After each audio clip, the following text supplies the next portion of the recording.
You have been told that intelligent people make better decisions. That is one of the most expensive lies ever repeated.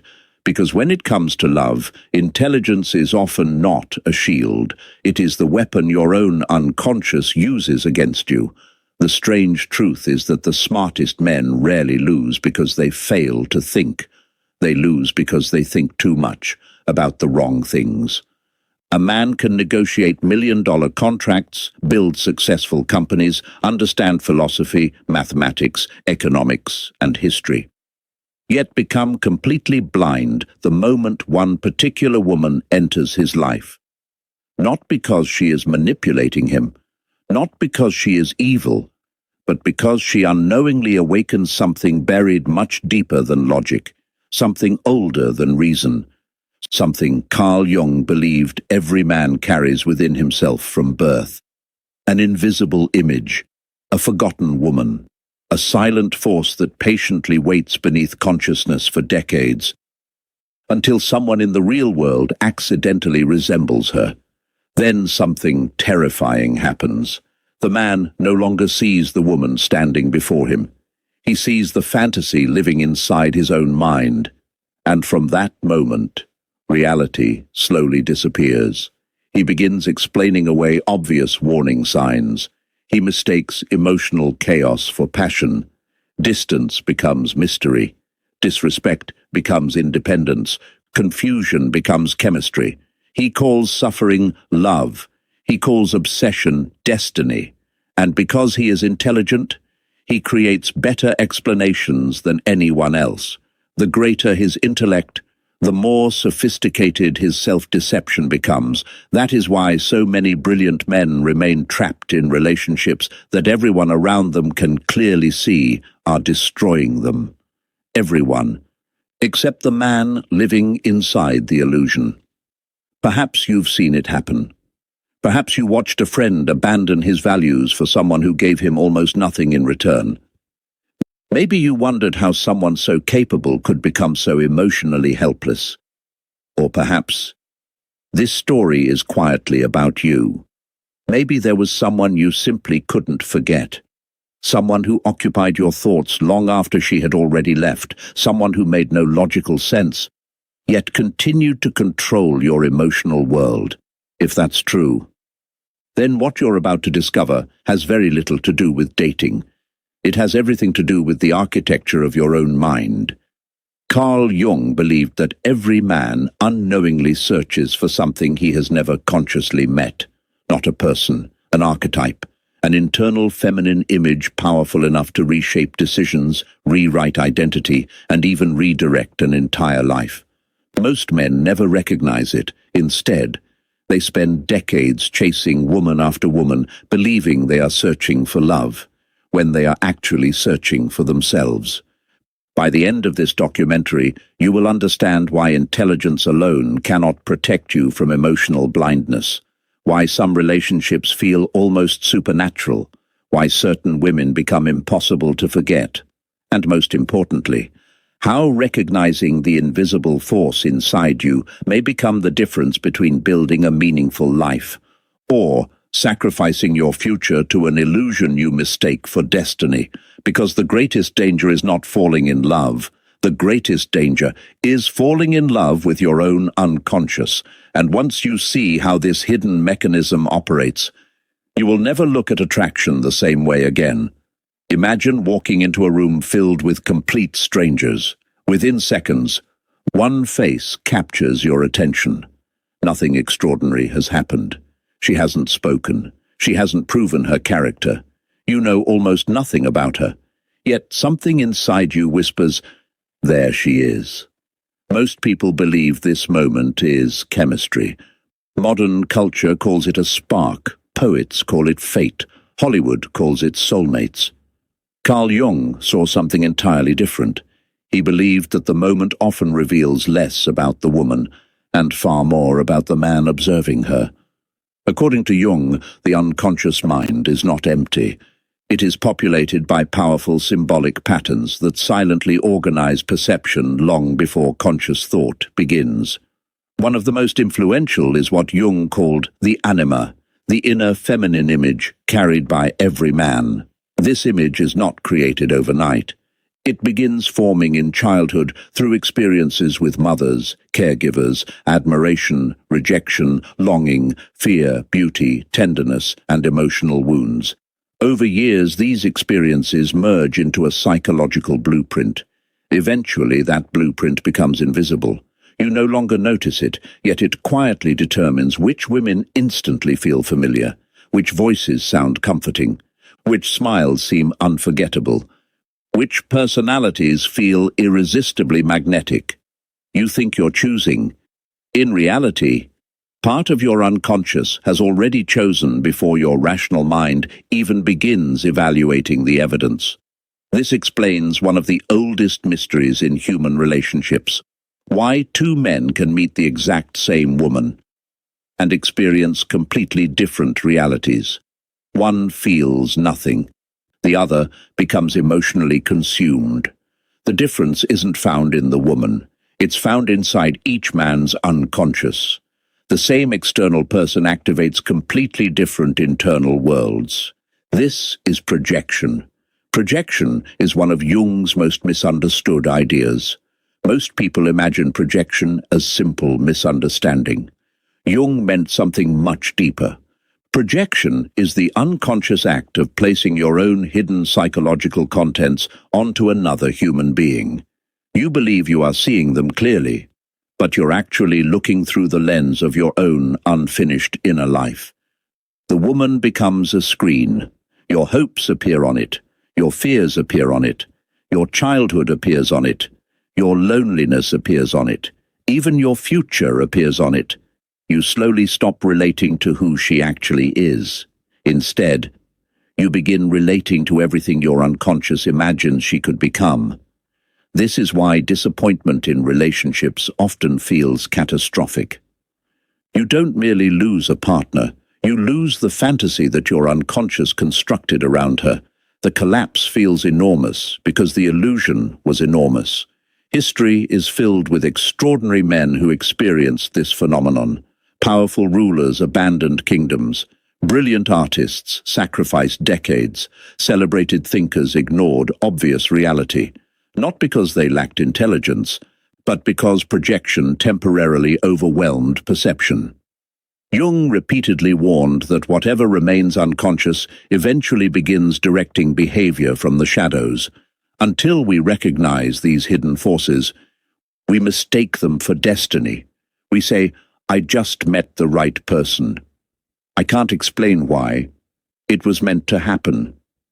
Sometimes, perhaps, but many times, it is simply the unconscious repeating an ancient emotional pattern while convincing you that the experience is completely unique. That realization can be uncomfortable, because it forces us to ask a terrifying question. If attraction can be influenced by invisible psychological patterns, then how many of our biggest life decisions were truly ours? And if the unconscious can shape something as powerful as love, what else has it been quietly controlling all along? Every man says he wants honesty. He says he wants peace. He says he wants loyalty. Yet again and again, many intelligent men become obsessed with women who offer uncertainty instead. At first glance, this seems irrational. Why would a man capable of making disciplined decisions in every other area of life repeatedly choose emotional instability? Carl Jung believed the answer lies in a painful truth. The unconscious does not seek comfort, it seeks completion. That single idea explains countless relationships that appear impossible from the outside. The conscious mind asks, "Is this person good for me?" The unconscious asks a completely different question. "Does this person awaken the unfinished parts of me?" Those are not the same thing. In fact, they often point in opposite directions. Imagine two doors. Behind the first is a woman who is emotionally mature, consistent, supportive, and deeply interested in building a stable future. Behind the second is someone unpredictable, sometimes affectionate, sometimes distant, warm one day, cold the next. She creates uncertainty, tension, longing, and emotional highs, followed by painful silence. Logic says the first relationship should feel safer, yet many men become addicted to the second. Not because suffering is enjoyable, because unpredictability activates ancient emotional circuitry. Psychologists have repeatedly observed that intermittent emotional rewards create stronger attachment than constant rewards. When affection becomes unpredictable, the mind begins chasing it with extraordinary intensity. Every rare moment of closeness feels like proof that persistence will finally solve the mystery. The relationship slowly transforms into a puzzle, and intelligent men love solving puzzles. They analyze every text, every pause, every expression, every conversation, every social media post. They search for hidden meaning. They believe that if they simply understand enough, everything will suddenly make sense. But this is precisely where intelligence becomes dangerous. A less analytical man might recognize emotional instability and leave. A highly analytical man often stays longer. He convinces himself he is gathering evidence. In reality, he is feeding an obsession. Jung warned that the unconscious has an extraordinary ability to disguise emotional needs as intellectual curiosity. What feels like investigation is often attachment. What feels like understanding is often hope, and hope can become one of the strongest prisons the human mind ever builds. History offers remarkable examples of this invisible trap. Consider the story of the philosopher Arthur Schopenhauer. One of history's greatest observers of human suffering, Schopenhauer spent his life analyzing desire, attachment, and illusion. He understood intellectually that longing often creates unnecessary pain, yet even he struggled with complicated emotional relationships that contradicted much of his own philosophy. Knowledge alone was not enough, because insight without self-awareness rarely changes behavior. Jung respected this paradox. He believed that education expands the conscious mind, but transformation requires confronting the unconscious. That confrontation is uncomfortable, because eventually every intelligent man must ask himself a question that cannot be answered with logic. What exactly am I chasing? Is it the woman, or is it the emotional experience she awakens? Those are profoundly different pursuits. Many relationships survive for years because neither person truly sees the other. One sees possibility, the other sees validation. Both are negotiating with fantasies rather than reality. Eventually, reality interrupts. The fantasy cracks. Small disappointments accumulate. Promises remain unfulfilled. Patterns repeat. Yet the attachment often grows stronger instead of weaker. Why? Because the unconscious interprets struggle as unfinished business. It whispers, just one more conversation, just one more chance, just one more explanation. The finish line always appears close, but never arrives. That is how years quietly disappear. Not through dramatic mistakes, but through thousands of tiny justifications. This is where the 1% separates itself from everyone else. Most people ask, how can I make this relationship work? The rare individual asks, what part of me refuses to let this relationship end? That question changes everything, because the focus shifts away from controlling another person and toward understanding oneself. The strongest man in the room is rarely the one who can persuade others. It is the one who can observe his own emotional machinery without lying to himself. Once that ability develops, projection begins losing its power. The fantasy starts dissolving. Reality slowly returns. And for the first time, you begin seeing the other person exactly as they are. Not as your unconscious desperately hoped they would become, but if projection creates emotional blindness, where does that blindness begin? To answer that, we have to travel much further back, long before your first relationship, your first heartbreak, or even your first memory. because the roots of attraction are planted in childhood long before we ever learn the meaning of love. No child enters the world with a theory of love. A child learns love by experiencing it. Before language develops, before logic matures, the nervous system is already collecting evidence. Who makes me feel safe? Who disappears? Who comforts me? Who criticizes me? Who notices me? Who ignores me? These experiences rarely disappear. They become emotional templates, invisible maps that quietly guide future relationships. Jung believed the psyche remembers far more than the conscious mind can recall, not necessarily as detailed memories, but as emotional patterns. A boy who consistently experienced warmth may unconsciously associate love with calmness and security. Another who experienced inconsistency may unknowingly associate love with anxiety, uncertainty, and emotional pursuit. Neither realizes this is happening to both men. Their preferences simply feel natural. This is why people often repeat relationship patterns they openly claim to hate. From the outside, observers ask, why does he keep choosing the same kind of woman? Inside his unconscious, he isn't repeating. He's searching for resolution. The psyche believes that recreating familiar pain may finally produce a different ending. It is an ancient survival strategy. If I return to the same emotional landscape, perhaps this time I will finally heal. Unfortunately, life rarely works that way. Without awareness, repetition usually creates repetition. The faces change, the names change, the cities change, but the emotional script remains almost identical. History quietly reflects this truth. Many powerful rulers who conquered nations struggled to govern their own emotional lives. Some repeatedly trusted people who betrayed them. Others endlessly pursued impossible relationships while neglecting empires. Power over the external world never guaranteed mastery over the internal one.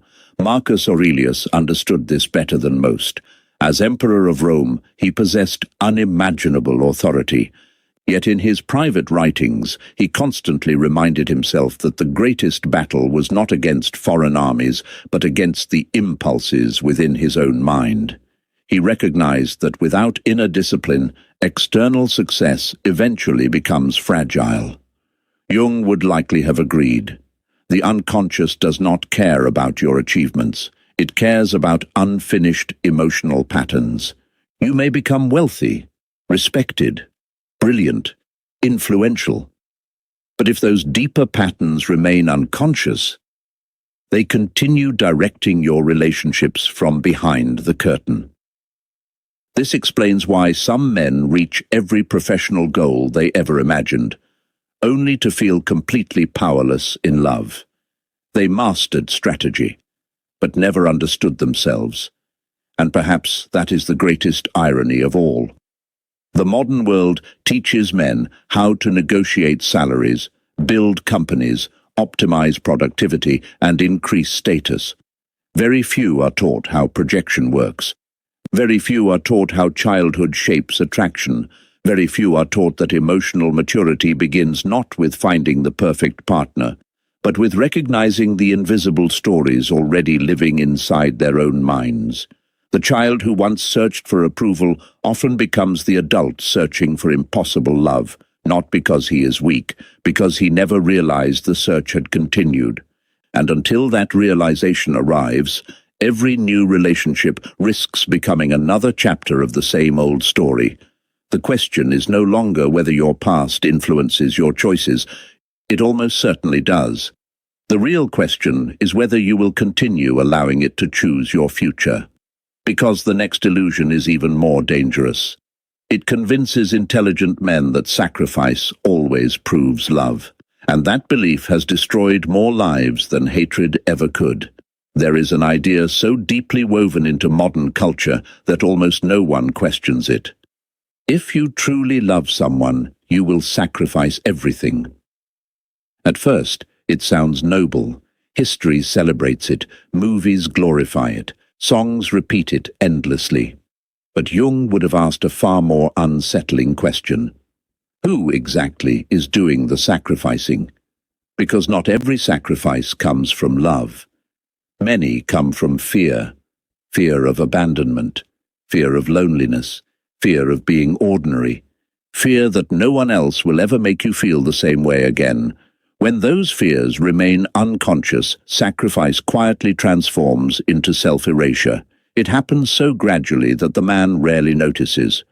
First, he compromises a boundary, then another. He postpones a personal goal. He neglects old friendships. He abandons routines that once gave him strength. He begins organizing his emotional life around someone else's moods. Soon, every decision revolves around preserving the relationship. He tells himself he is being patient, understanding, compassionate. But beneath those admirable words, something else may be growing. Dependence. Jung warned that whatever we refuse to confront within ourselves eventually demands expression in distorted forms. An individual who has not developed a stable inner identity often begins searching for that identity through another person. The relationship becomes more than companionship. It becomes survival. And survival changes perception. When survival is involved, the brain no longer evaluates reality objectively. It begins protecting the attachment at all costs. Red flags become misunderstandings. Repeated disrespect becomes temporary stress. Broken promises become exceptions. The mind edits reality because the truth feels too dangerous to accept. This is not stupidity. It is one of the oldest psychological defense mechanisms known to humanity. The unconscious always prefers familiar pain over uncertain freedom. Because familiar pain is predictable, freedom requires facing the unknown. That is why leaving an unhealthy relationship often feels terrifying, even when logic insists it is necessary. You are not only leaving a person, you are leaving the identity you built around them. That identity can become astonishingly powerful. Consider the Roman general Mark Antony. He was admired as a brilliant military commander, courageous and charismatic, a man capable of shaping history. Yet his relationship with Cleopatra gradually became inseparable from his political identity. Whether history has exaggerated aspects of their story or not, one lesson remains enduring. Personal attachment can alter the course of public destiny. When emotional dependence grows stronger than independent judgment, even extraordinary individuals begin making extraordinary mistakes. The battlefield changes. Instead of nations, the conflict is internal. Instead of armies, the opponents are reason and longing. Every man eventually fights this invisible war. Some recognize it, most never do. The difference lies in awareness. The 99% ask, how do I keep this person? The 1% ask, what happens to me if this person leaves? Those two questions reveal two entirely different psychological worlds. The first seeks control over another human being. The second seeks understanding of oneself. That is where real freedom begins. Because if your identity survives only through another person's presence, then your peace was never truly yours. Jung believed that genuine relationships can exist only between two psychologically whole individuals, not perfect individuals, whole individuals. People who know the difference between sharing love and outsourcing identity. This realization often arrives painfully fully, sometimes after betrayal, sometimes after divorce, sometimes after years spent chasing someone who never intended to stay. Yet for those willing to learn, suffering becomes instruction rather than punishment. Every disappointment asks the same question. What part of yourself were you expecting someone else to complete? Answer that honestly, and many illusions begin collapsing. But there remains an even deeper force beneath sacrifice, a force so subtle that it disguises itself as destiny. It convinces intelligent men they have found the one. when in reality they may have found the perfect mirror for everything they have never healed. Few beliefs have shaped modern romance more powerfully than the idea that somewhere in the world there exists one perfect person uniquely meant for you. It is a beautiful story. It is also a dangerous one. Because once you believe in the one, every relationship begins carrying impossible expectations. No longer are you meeting another human being. You are searching for salvation, for completion, for certainty, for permanent emotional security. That burden is too heavy for any person to carry. Jung never denied the depth of human connection, but he warned against confusing symbolic meaning with objective reality. When projection is strong, a woman stops being seen as herself. She becomes a symbol of happiness, of redemption, of lost innocence, of purpose, of the future. The more symbolic she becomes, the less visible her real personality is. Ironically, this often damages both people. The man becomes obsessed with preserving an illusion. The woman feels increasingly misunderstood because she is constantly compared to an unconscious fantasy she never agreed to represent. No one can succeed under those conditions. Reality always loses against perfection. This is why the beginning of many relationships feels magical. Projection is at its highest. Imagination fills every gap. Mystery amplifies attraction. Distance encourages fantasy. The mind constructs an extraordinary story using very little evidence. As familiarity grows, reality slowly replaces imagination. Habits appear. Flaws become visible. Ordinary human limitations emerge. For psychologically mature people, this is where authentic love begins. For those trapped in projection, this is where disappointment begins. They assume the relationship has lost its magic. Often, the magic was simply fantasy dissolving. The philosopher Friedrich Nietzsche once observed that it is not doubt but certainty that drives people mad. Absolute certainty about another person can become its own illusion. The belief that someone must complete your life leaves almost no room for accepting their humanity. Real intimacy requires seeing another person clearly, not as a hero, not as a villain, and not as a savior, simply as another imperfect human being. That clarity is rare, because clarity demands that we abandon comforting fantasies. And fantasies can be emotionally addictive. Modern technology has intensified this problem. Social media allows carefully selected moments to replace complete reality. Perfect photographs, perfect vacations, perfect smiles, perfect captions. The unconscious eagerly fills in everything that remains unseen. Comparison becomes effortless. Projection becomes constant. Many intelligent men no longer fall in love with real women. They fall in love with carefully edited narratives. Then they wonder why reality never feels as exciting. The answer is simple. Reality was never competing against another human being. It was competing against imagination, and imagination almost always wins until truth arrives. The strongest relationships are not built by people who never idealize each other. They are built by people who recognize when idealization begins and gently return to reality. They choose understanding over fantasy, curiosity over assumption, presence over projection. Jung believed that psychological growth is not the destruction of love, it is the purification of love. Removing illusion does not make relationships weaker, it gives them the chance to become real. But there is one final obstacle, perhaps the greatest obstacle of all. It is the part of yourself you have spent your entire life avoiding. Jung called it the shadow. And until you face it, every relationship will continue reflecting the parts of yourself you refuse to see. Carl Jung made one observation that continues to unsettle psychologists, philosophers, and anyone brave enough to examine their own life. Until you make the unconscious conscious, it will direct your life, and you will call it fate. Most people hear that sentence and immediately think about career choices, habits, or personal fears. Few realize it may explain their entire romantic history, because the person you repeatedly choose is often less revealing than the person you repeatedly become. Jung called the rejected parts of the personality the shadow.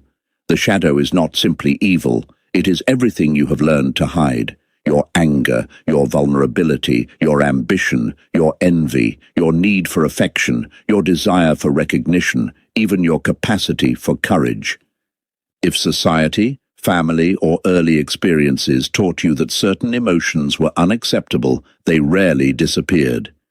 Instead, they descended into the unconscious, where they continued influencing your decisions from the dark, and the psyche has an extraordinary solution for dealing with these hidden parts. It projects them onto other people. That is why one woman may appear impossibly confident, another irresistibly mysterious, another emotionally overwhelming.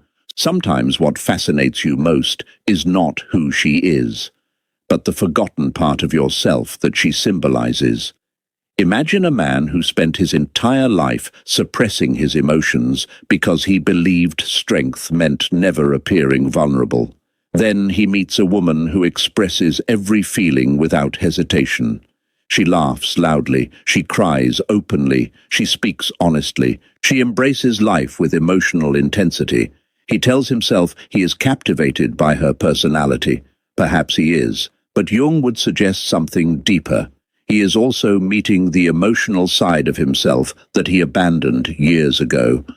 She becomes magnetic because she carries what he unconsciously lacks. Projection begins. Admiration grows. Attachment deepens. Soon he cannot imagine life without her. Yet what he truly needs may not be possession. It may be integration. This is one of Jung's greatest insights. Whatever you chase outside yourself often points towards something unfinished within yourself. The unconscious is remarkably efficient. It constantly places mirrors in your path. The tragedy is that most people mistake the mirror for the destination. History repeatedly demonstrates this pattern. Many celebrated leaders surrounded themselves with individuals who embodied qualities they secretly admired but never allowed themselves to express. Some projected strength, others projected innocence, others projected wisdom. The relationship became psychologically essential because it completed an inner imbalance. But no external relationship can permanently compensate for an internal division.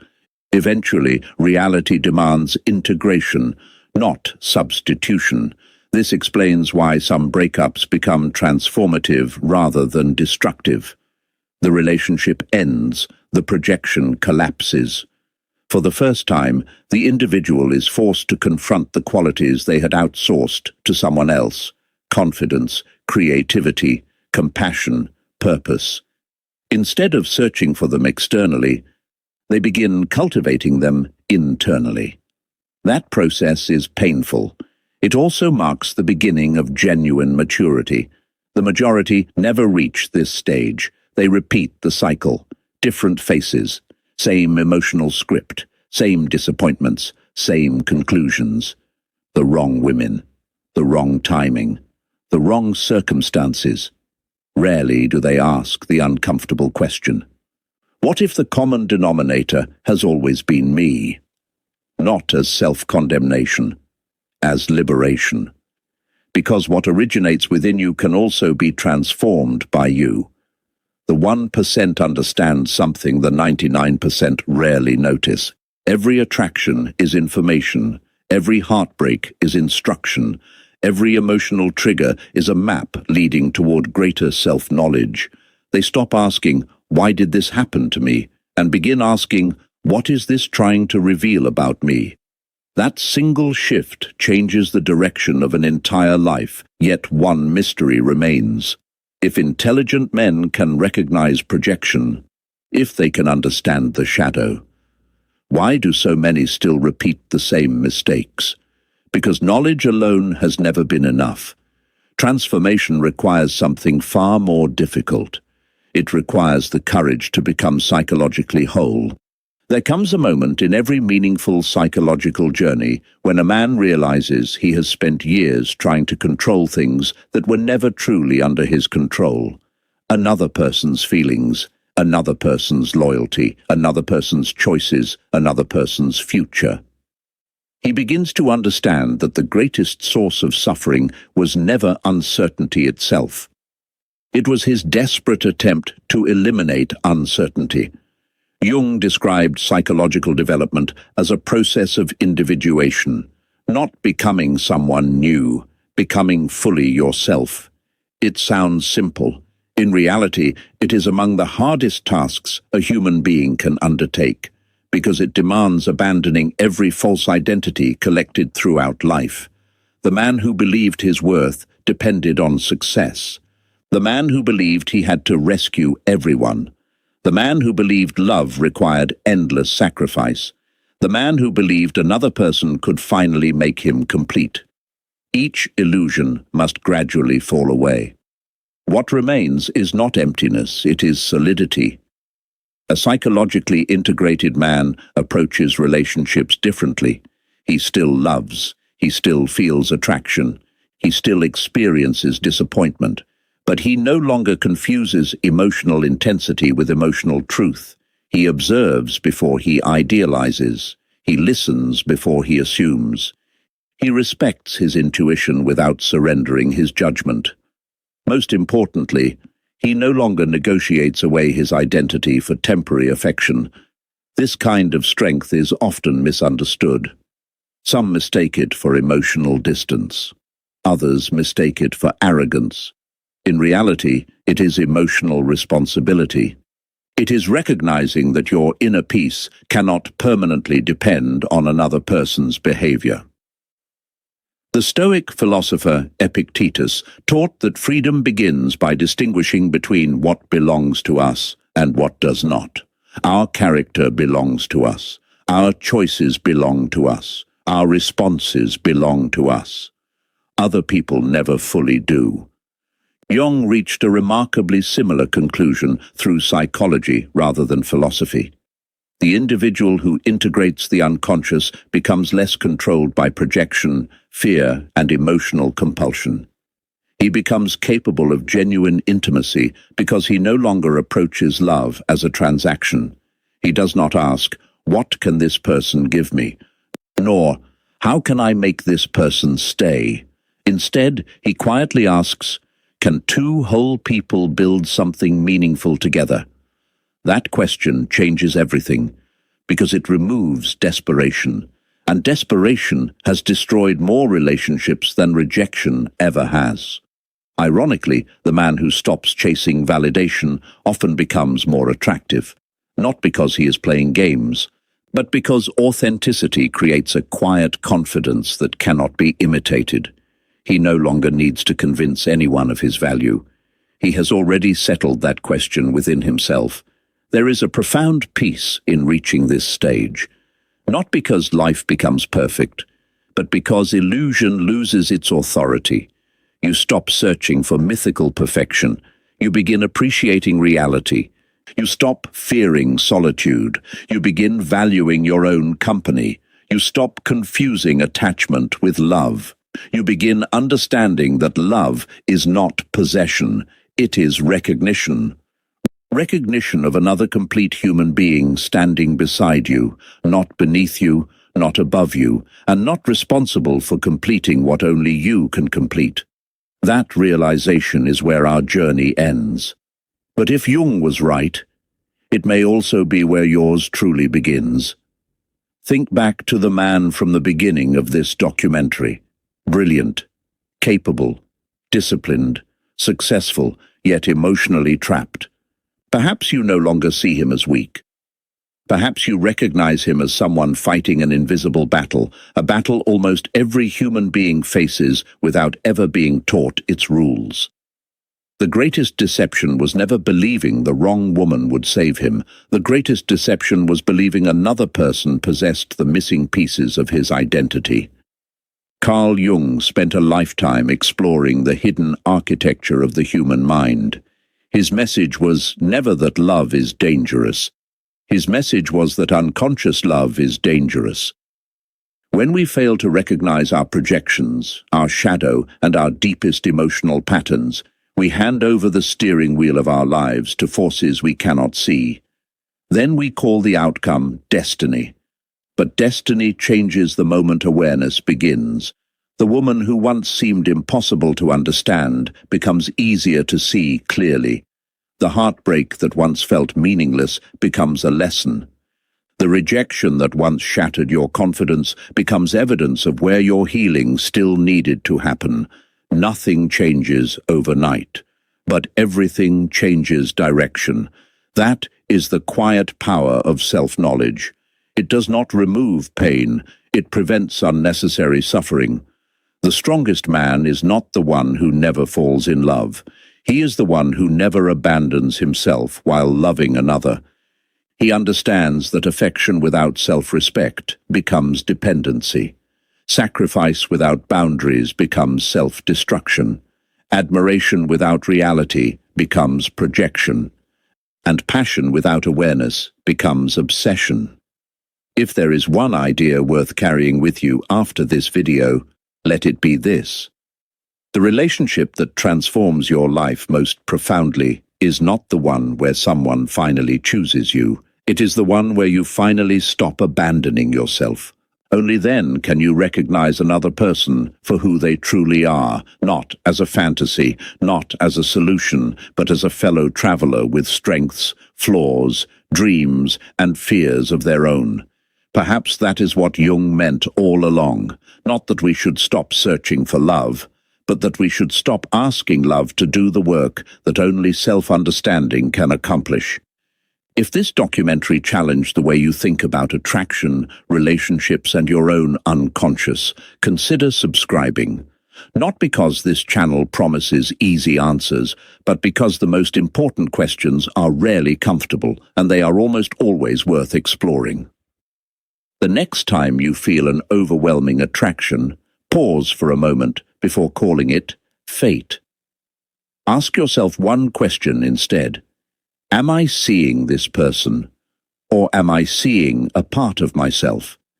The answer may change every relationship you have for the rest of your life.